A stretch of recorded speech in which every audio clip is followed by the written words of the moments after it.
So dance class சேர்ந்தாச்சு, டான்ஸும் கற்றுக்க ஆரம்பித்தாச்சு. இப்போது நான் என்னென்ன விஷயங்கள்லாம் பண்ணால் அது என்னோடய டான்ஸ்க்கு ரொம்ப ஹெல்ப்பாக இருக்கும், இல்லை எந்தெந்த விஷயங்கள்லாம் என்னோடய டான்ஸ் க்ரோத்துக்கு சப்ளிமெண்ட்டாக இருக்கும் அப்படின்ற மாதிரியான ஒரு 10 விஷயத்தை பற்றி தான் நம்ம இன்றைக்கி டிஸ்கஸ் பண்ண போகிறோம். அண்ட் இந்த 10 விஷயங்கள் நான் பண்ண ஆரம்பித்தா ஓவர் நைட்டில் நான் வந்து மைக்கேல் ஜாக்சன் ஆகிட முடியுமா, இல்லை பிரபுதேவா ஆகிட முடியுமா அப்படின்னு கேட்டிங்கன்னா கண்டிப்பாக ஆக முடியாது. பட் அஃப்கோர்ஸ் நம்ம டிஸ்கஸ் பண்ண போகிற இந்த 10 விஷயங்களை நீங்கள் ஃபாலோ பண்ண ஆரம்பிச்சிங்கன்னா உங்கள் டான்ஸ் க்ரோத் அப்படின்ற ஒரு விஷயம் ரொம்ப ஃபாஸ்ட் ட்ராக் ஆன மாதிரி ஃபீல் ஆகும். ஸோ டான்ஸுன்ற ஒரு விஷயத்த இப்போ தான் கற்றுக்கவே ஆரம்பிச்சிருக்கேன், டான்ஸுன்றது எனக்கு ரொம்ப புதுசு, இப்போ தான் ஒரு கிரவுண்ட் லெவல்லேருந்து ஸ்டார்ட் பண்ணுறேன் அப்படின்னு நீங்கள் இருந்தீங்கன்னா நீங்கள் பண்ணக்கூடிய ஒரு சில விஷயங்கள் என்னென்ன அப்படின்றத பற்றி தான் இன்றைக்கி நம்ம டாப்பிக்காக டிஸ்கஸ் பண்ண போகிறோம். அதில் ஃபர்ஸ்ட் டாபிக் என்னன்னு பார்த்தீங்கன்னா கன்சிஸ்டன்சி. டான்ஸுன்ற ஒரு விஷயத்தை பொறுத்த வரைக்குமே என்னோடய பர்சனல் ஒப்பீனியன் என்ன அப்படின்னு கேட்டிங்கன்னா, நீங்கள் சில ஆர்ட்டில் ரொம்ப அழகாக சீட் பண்ணிடலாம், நீங்கள் பண்ணுறீங்கன்னே தெரியாமல் கூட சம்டைம்ஸ் பண்ணுறதுக்கான ஆப்ஷன்ஸோ பாசிபிலிட்டிஸோ நிறையா இருக்குது.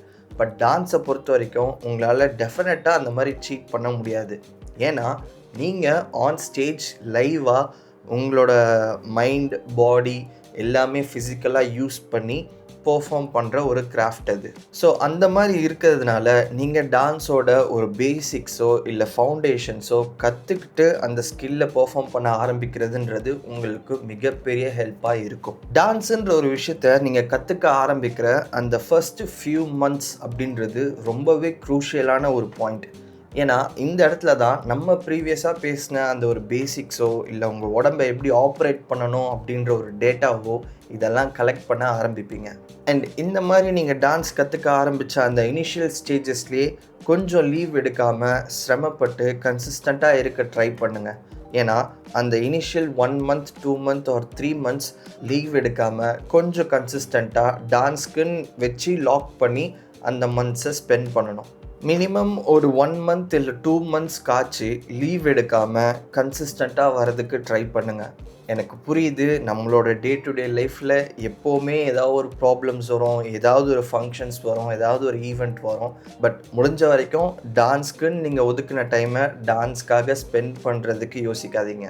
ஒரு நாள் குட் டேவாக இருக்கும், இன்னொரு நாள் கொஞ்சம் பேடாக இருக்கும். ஒரு நாள் வந்து இன்றைக்கி நான் டான்ஸ் கிளாஸ் போய் ஒரு கலக்க போகிறேன் அப்படின்ற மாதிரி தோணும். பட் இதுவே இன்னொரு நாள் இன்றைக்கி டான்ஸ் கிளாஸ் போகணுமா அப்படின்ற ஒரு மைண்ட் செட்டும் இருக்கும். பட் ட்ரஸ்ட் மீ, இந்த மாதிரியான ஒரு எமோஷ்னல் ரோலர் கோஸ்டர்லாம் தாண்டி நீங்கள் எப்போ கன்சிஸ்டண்ட்டாக டான்ஸ் ப்ராக்டிஸ் பண்ண ஆரம்பிக்கிறீங்களோ கண்டிப்பாக உங்கள் டான்ஸில் க்ரோத் இருக்கும்ன்றதை நான் நம்புகிறேன். ரெகுலராக டான்ஸ் கிளாஸஸ் போங்க, இல்லை ரெகுலராக ஆன்லைன் செஷன்ஸ் போங்க, இல்லை ரெகுலராக ஒர்க் ஷாப்ஸ் போய் டான்ஸ் கற்றுக்கோங்க.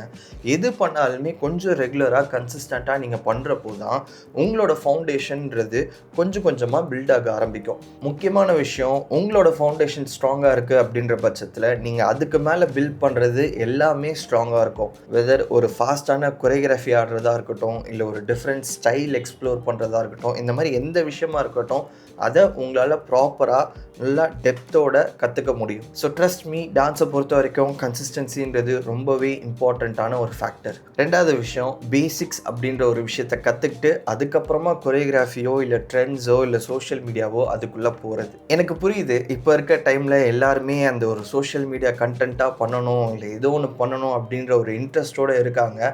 பட் டான்ஸுன்ற ஒரு விஷயமே உங்களுக்கு தெரியாமல் அதை பண்ண ட்ரை பண்ணுறப்போ அது ரொம்ப காமிக்கலாக ரொம்ப ஆக்வர்டாக மாறுறதுக்கான சான்சஸ் ரொம்பவே அதிகம்.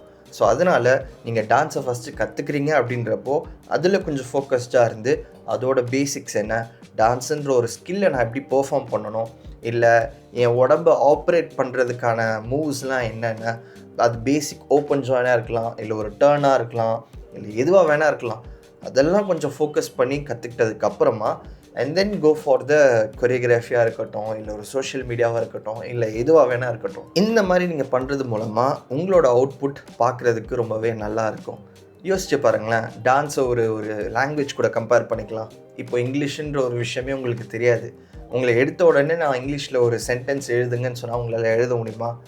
கஷ்டம் இல்லையா? ஃபஸ்ட்டு ஏபிசிடி கற்றுப்பீங்க, அப்புறம் வேர்ட்ஸ் கற்றுப்பீங்க, அப்புறம் இந்த வேர்ட்ஸ் எல்லாம் சேர்த்து தான் ஒரு லைன் ஃபார்ம் பண்ண ஆரம்பிப்போம். டான்ஸுன்ற ஒரு விஷயமும் அதே மாதிரி தான் ஒர்க் ஆகும். அண்ட் மூணாவது விஷயம் என்னன்னு கேட்டிங்கன்னா, ஒரு கொரியோகிராஃபி கற்றுக்குறீங்க, இல்லை ஏதோ ஒரு காம்பினேஷன் கற்றுக்குறீங்க அப்படின்றப்போ, அதை கற்றுக்கிட்டோம் ஆடுறோம் அப்படின்ற ஒரு ஒரு ஃபாலோ ப்ராக்டிஸ்லேயே இல்லாமல், நீங்கள் ஒரு ஸ்டெப்பு கற்றுக்குறீங்கன்னா அதை மியூசிக் கூட கனெக்ட் பண்ண கற்றுக்கணும்.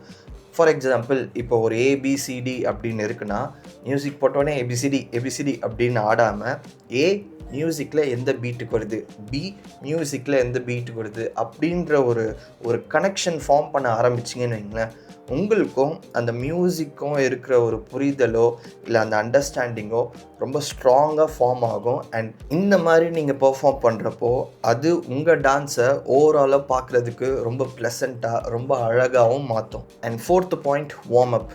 நீங்கள் ஒரு கிளாஸ் போகிறீங்க, இல்லை எங்கேயோ போய் கற்றுட்ருக்கீங்க டான்ஸ் அப்படின்றப்போ டெஃபினட்டாக வார்ம் அப் அப்படின்ற ஒரு விஷயத்த பண்ணிவிட்டு டான்ஸை ஸ்டார்ட் பண்ணுங்கள்.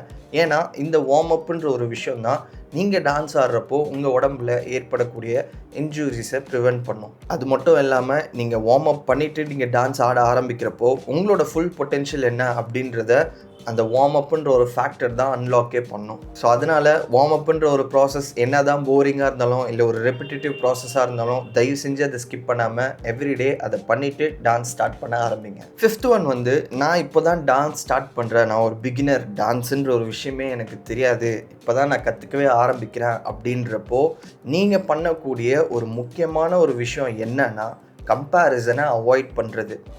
ஃபார் எக்ஸாம்பிள், நீங்கள் ஒரு கிளாஸ் போகிறீங்க, உங்களை சுற்றி ஒரு 4-5 பேர் இருக்காங்க அப்படின்றப்போ நீங்கள் டான்ஸ் ஆடுறப்போ உங்களோட டான்ஸை அவங்களோட டான்ஸ் கூட கம்பேரே பண்ணக்கூடாது. என்ன தான் 2 பேரும் ஒரே டைம்லேருந்தே ஸ்டார்ட் பண்ணியிருந்தாலும் சரி, உங்கள் உடம்பு வேறு, அவங்க உடம்பு வேறு, உங்களோட ரிதம் சென்ஸ் வேறு, அவங்களோட ரிதம் சென்ஸ் வேறு. ஸோ டெஃபினட்டாக ஒரு சேஞ்ச் ஆஃப் க்ரோத்தோ இல்லை ப்ராக்ரெஷனோ கண்டிப்பாக இருக்கும். ஸோ அதை அவங்க கூட கம்பேர் பண்ணி நம்ம தான் டான்ஸ் நல்லா இல்லை அப்படின்ற ஒரு நெகட்டிவ் தாட்குள்ளே போகாமல் உங்களோட க்ரோத்தை இண்டிவிஜுவலாக ட்ராக் பண்ணுங்கள். அப்படி பண்ண முடியலையா, தயவு செஞ்சு மற்றவங்க கூட கம்பேர் பண்ணாமல் இருந்துருங்க. அதுவே உங்கள் டான்ஸ்க்கு நீங்கள் ஹெல்ப் பண்ணுற மாதிரி தான். அண்ட் முக்கியமாக இன்ஸ்ட்ரக்டர் கூட கம்பேர் பண்ணக்கூடாது. ஏன்னா உங்களை கம்பேர் பண்ணுறப்போ அவரோட எக்ஸ்பீரியன்ஸுன்றது கொஞ்சம் ஜாஸ்தியாக தான் இருக்கும். நீங்கள் என்ன பண்ணணுன்னா, இன்ஸ்ட்ரக்டரை ஒரு ரெஃபரன்ஸ் பாயிண்ட்டாக வச்சுட்டு ஒர்க் பண்ண ஆரம்பிச்சிங்கன்னா அது உங்கள் டான்ஸ்க்கு ரொம்பவே ஹெல்ப்ஃபுல்லாக இருக்கும். அதனால் தயவு செஞ்சு மற்றவங்க கூட கம்பேர் பண்ணாதீங்க. உங்களோட க்ரோத் என்னன்றதை இண்டிவிஜுவலாக ட்ராக் பண்ணுங்கள். அது உங்களுக்கு கண்டிப்பாக ஹெல்ப் பண்ணும். 6th ஒன், க்ரோத்தை அனலைஸ் பண்ணுறது. இதை எப்படி பண்ணலாம் அப்படின்றதுக்கான ஒரு பேசிக் டெக்னிக்காக நான் சொல்கிறேன். நீங்கள் எந்த டெக்னிக் கூட யூஸ் பண்ணி உங்களோட க்ரோத் இருக்கா இல்லையா டான்ஸில் அப்படின்றத செக் பண்ணிக்கலாம். நீங்கள் ஒரு பிகினராக டான்ஸ் ஸ்டார்ட் பண்ணுறீங்க அப்படின்னா weekly once R monthly twice thrice video எடுக்க ஸ்டார்ட் பண்ணுங்கள். ஏன்னா இந்த மாதிரி நீங்கள் வீடியோ எடுக்கிறப்போ தான் உங்களுக்கு நம்ம டான்ஸில் க்ரோத் இருக்கா, அப்படி க்ரோத் இருந்துச்சுன்னா எவ்வளோ இருக்குது அப்படின்றத கம்பேர் பண்ணுறதுக்கான ஒரு டேட்டாவாக இருக்கும். ஏன்னா நீங்கள் மந்தோட பிகினிங்கில் ஒரு வீடியோ எடுக்கிறீங்கன்னா மந்தோட எண்டில் எடுக்கிற வீடியோவும் அந்த பிகினிங்கில் எடுத்த வீடியோவும் நீங்கள் கம்பேர் பண்ண ஆரம்பிக்கலாம். ஓகே, இந்த வீடியோவை விட இந்த வீடியோவில் நான் நல்லா டான்ஸ் ஆடிருக்கேன், என்னோடய ஸ்டைல் இம்ப்ரூவ் ஆகிருக்கு, இல்லை என்னோடய டைமிங் இம்ப்ரூவ் ஆகிருக்கு. இந்த மாதிரி எந்த விஷயத்தையும் கம்பேர் பண்ணுறதுக்கும் உங்களுக்கு அந்த வீடியோ ரொம்ப ஹெல்ப்ஃபுல்லாக இருக்கும். ஸோ அதனால் weekly once R monthly twice thrice video எடுக்க ஆரம்பிங்க. வீக்லி ஒன்ஸ் எடுத்தால் இன்னும் இன்டெப்த்தாக உங்களுக்கு தெரியும். 7th one, musicality. ஒரு பிகினர் லெவலில் டான்ஸு இப்போ தான் ஸ்டார்ட் பண்ண போகிறேன் அப்படின்றப்போ நீங்கள் இதில் ரொம்ப ஃபோக்கஸ் பண்ணணுன்ற அவசியம் கிடையாது. பட் இந்த மீன் டைம் நீங்கள் டான்ஸ் கற்றுக்க ஆரம்பிக்கிறப்போவே மியூசிக்காலிட்டியும் கொஞ்சம் கற்றுக்க ஆரம்பிங்க. ஏன்னா மியூசிக்கில் நிறைய விஷயங்கள் இருக்கும். பீட்ஸ் இருக்கும், லிரிக்ஸ் இருக்கும், மெலோடி இருக்கும், நிறைய இன்ஸ்ட்ருமெண்ட்ஸ் இருக்கும்.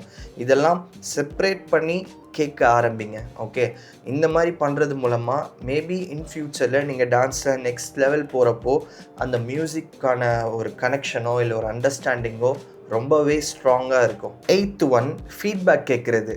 இப்போ ஒரு ரொட்டீன் ஒன்று நீங்கள் கற்றுக்கிட்டு அதை ஆடி முடிக்கிறீங்க அப்படின்றப்போ அதை பார்த்து ஃபீட்பேக்குன்ற ஒரு விஷயத்த நீங்கள் எப்படியாச்சும் கலெக்ட் பண்ணணும். நீங்கள் ஆடினது நல்லா இருக்கா, இல்லை கரெக்டாக இருக்கா, இல்லை ஏதாச்சும் மிஸ்டேக்ஸ் இருக்கா அப்படின்ற ஒரு விஷயங்கள் எல்லாம் நீங்கள் எப்படியாச்சும் கலெக்ட் பண்ணணும். நீங்கள் இந்த ஃபீட்பேக்ஸை நிறைய மெத்தடில் கலெக்ட் பண்ணலாம். அது உங்கள் ஃப்ரெண்ட்ஸ் மூலமாக இருக்கலாம், இல்லை உங்கள் கிளாஸில் இருக்க இன்ஸ்ட்ரக்டர் மூலமாக இருக்கலாம், இல்லை நீங்களே செல்ஃபாக ரெக்கார்ட் பண்ண வீடியோ மூலமாக இருக்கலாம், இல்லை கிளாஸ் அப்போ லைவாக ஆடிட்டுருக்கீங்க அப்படின்றப்போ அந்த மிரரோட ஹெல்ப்பாக கூட இருக்கலாம். இந்த மாதிரி நீங்கள் எந்த மெத்தடில் வேணால் அந்த ஃபீட்பேக்குன்ற ஒரு விஷயத்தை கலெக்ட் பண்ணலாம். பட் மேக் ஷுர் உங்கள் டான்ஸை பார்த்து ஃபீட்பேக் சொல்கிறதுக்கு ஒரு வழியோ இல்லை ஒருத்தர் இருக்காங்க அப்படின்றத நீங்கள் கன்ஃபார்ம் பண்ணிக்கோங்க.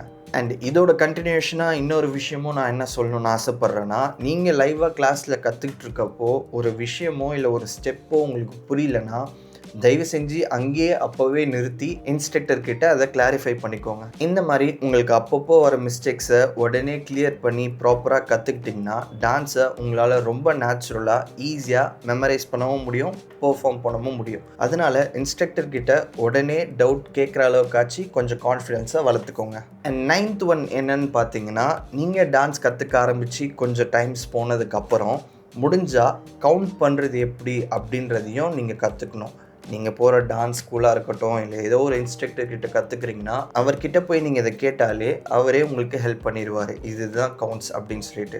ஸோ நீங்கள் ஒரு ஸ்டெப்ஸ் கற்றுக்குறீங்கன்னா அதோட கவுண்ட்ஸும் கற்றுக்கிட்டு அந்த கவுண்ட் பண்ணி ப்ராக்டிஸ் பண்ணுறதுக்கும் பழகணும். ஏன்னா சும்மா ஒரு தடவை மியூசிக் போட்டோம் ஆடணும் அப்படின்னு இல்லாமல் இந்த மாதிரி கவுண்ட் பண்ணி நீங்கள் ஸ்டெப்ஸை கற்றுக்கிறது மூலமாக அந்த கொரியோகிராஃபியோ இல்லை அந்த ஒரு காம்பினேஷனோ ரொம்ப ஸ்ட்ராங்காக உங்கள் மைண்டில் போய் உட்காரும். சதீஷ், நான் டான்ஸுன்றதே இப்போ தான் கற்றுக்க ஆரம்பிக்கிறேன், இந்த மாதிரி கவுண்ட்ஸ்லாம் கற்றுக்கிறது ரொம்ப இம்பார்ட்டண்ட்டாக இனிஷியல் ஸ்டேஜஸில் அப்படின்னு கேட்டிங்கன்னா கிடையாது. நான் சொன்ன மாதிரியே டான்ஸ் நீங்கள் கொஞ்சம் பழக ஆரம்பித்ததுக்கப்புறம் இந்த கவுண்டிங் ப்ராசஸில் ஃபோக்கஸ் கொண்டு போனால் போதும். பட் முக்கியமாக நீங்கள் டான்ஸ் கற்றுக்கிற அந்த இனிஷியல் ஸ்டேஜஸில் ஃபோக்கஸ் பண்ண வேண்டிய ஒரு இடம் என்னென்னா மெமரைஸ் பண்ணுறது. உங்களுக்கு ஒரு ஸ்டெப்பை சொல்லி கொடுக்குறாங்கன்னா அதை எப்படி சொல்லி கொடுக்குறாங்கன்றதை அனலைஸ் பண்ணி அதை ப்ராப்பராக கற்றுக்கிட்டு அவங்க பண்ண மாதிரியே ப்ராப்பராக அதை மெமரைஸ் பண்ணணும். இந்த மாதிரி அவங்க சொல்லித்தர ஒரு ஸ்டெப்பையும் டைம் எடுத்து ப்ராப்பராக அதோட டெக்னிக் என்னன்றதை ப்ராப்பராக கற்றுக்கிட்டு மெமரைஸ் பண்ண ஆரம்பிக்கிறது மூலமாக உங்கள் மைண்டில் அந்த கொரியோகிராஃபின்றது ரொம்ப ஸ்ட்ராங்காக போய் உட்காந்துரும். அண்ட் நீங்கள் டான்ஸ் ஆடிக்கிட்டே இருக்கப்போ அந்த டான்ஸுன்றது ரொம்ப நேச்சுரலாக ஃப்ளோ ஆகும். நீங்கள் அடுத்து என்ன அப்படின்னு யோசிச்சுக்கிட்டே இருக்க மாட்டீங்க. டான்ஸுன்றது ரொம்ப ஈஸியாக ஃபீல் ஆகும். And last but not the least, டான்ஸுன்ற ஒரு விஷயத்த நம்ம எதுக்காக ஆட ஆரம்பித்தோம் அப்படின்ற அந்த ஒரு இனிஷியல் காஸோ இல்லை ரீசனையோ நம்ம ஞாபகம் வச்சுக்கணும். டான்ஸ் அப்படின்ற ஒரு விஷயத்து மேலே இருக்கிற ஒரு லவ், ஒரு அஃபெக்ஷன், அதனால தான் எல்லாருமே டான்ஸுன்றதை ஸ்டார்ட் பண்ணியிருப்போம், இன்க்ளூடிங் மீ. இந்த மாதிரி நம்ம டான்ஸ் ஆடிக்கிட்டே இருக்கப்போ அஃப்கோர்ஸ் எல்லாருக்கும் நடக்கிற ஒரு விஷயந்தான், ஒரு ஸ்டெப் வரல இல்லை ஒரு கொரியோகிராஃபியில் ஏதோ ஒரு இடத்துல மறக்கிறேன் அப்படின்றப்போ நம்மளோட கான்ஃபிடென்ஸுன்றது குறைய ஆரம்பிக்கும். ஸோ அந்த மாதிரி குறையிறப்போ நம்ம அதையே நினச்சிட்டு இல்லாமல் அதை எடுத்து ஓரம் வச்சுட்டு நம்ம டான்ஸுன்றதை கற்றுக்க வந்திருக்கோம். அண்ட் அந்த கற்றுக்கிற ப்ராசஸ்ன்றது கொஞ்சம் டைம் எடுக்கும்.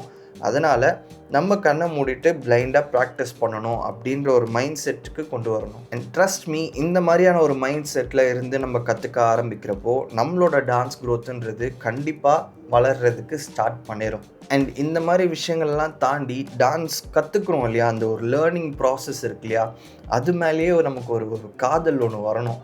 அப்போ தான் டான்ஸுன்றதை நீங்களும் என்ஜாய் பண்ணி உங்களை சுற்றி இருக்கவங்களும் என்ஜாய் பண்ணி கற்றுக்கிற மாதிரி இருக்கும். ஸோ டான்ஸுன்ற ஒரு விஷயத்த வெறும் ஸ்டெப்ஸ் மட்டும்தான் அப்படின்ட்டு அது மேலே ஃபோக்கஸ் பண்ணாமல் டான்ஸுன்ற ஒரு விஷயத்த நம்ம எப்படி கற்றுக்குறோம், நம்ம எப்படி என்ஜாய் பண்ணுறோம், நம்ம எப்படி ப்ராக்டிஸ் பண்ணுறோம் அப்படின்ற இந்த மெத்தட்ஸில் ஃபோக்கஸ் பண்ணிங்கன்னா உங்களோட டான்ஸ் கண்டிப்பாக நெக்ஸ்ட் லெவல் போகிறதுக்கான பாசிபிலிட்டிஸ் ஜாஸ்தி. கடைசியாக அவங்க எல்லாருக்கிட்ட இந்த ஒரு விஷயம் மட்டும் நான் சொல்லிவிட்டு இந்த வீடியோவை எண்ட் பண்ணலான்னு இருக்கேன்.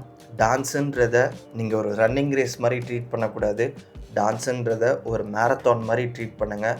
கண்டிப்பாக உங்களாலேயும் சூப்பராக டான்ஸ் ஆட முடியுன்றதை நான் நம்புகிறேன். ஐ ஹோப் இந்த வீடியோ உங்களுக்கு யூஸ்ஃபுல்லாக இருந்துச்சு நான் நினைக்கிறேன். I'll see you guys in another good video. அது வரைக்கும் it's your boy Sathish. Bye bye. Take care everyone.